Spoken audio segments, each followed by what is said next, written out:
Our Squadron's high-altitude balloon challenge experiment explores the effects of high-altitude conditions on the structural integrity of 3D printed filament. Our passion for this project was inspired by great innovators like Colonel Kittinger. While we were saddened by his recent passing, he inspired us with his fearless pursuit of knowledge, and we honor him by dedicating ourselves to his example. We closely followed the scientific and engineering design process. We generated 8 ideas and utilized weighted decision matrices considering factors such as relevance to space and measurability to choose our experiment. Based on our research, the 3D printing filament experiment was the superior option as the other experiments didn't withstand criteria during experimentation, such as bubble wrap, another experiment not fitting in the capsule.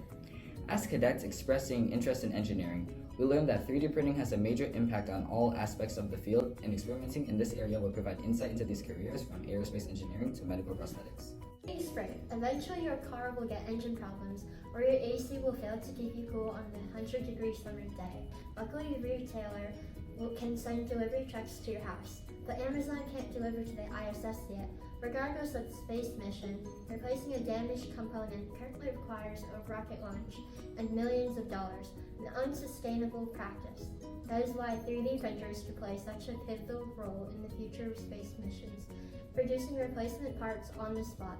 But as we embark on the next golden age in space travel, can we still rely on the 3D printed components that experience the harsh conditions of space? We aim to answer this with our testable question, which is, how does the high altitude environment affect the structural integrity of 3D printing filament? Our hypothesis is that the reduced air pressure, increased solar radiation, and fluctuations in temperature may cause the filament to expand and become brittle.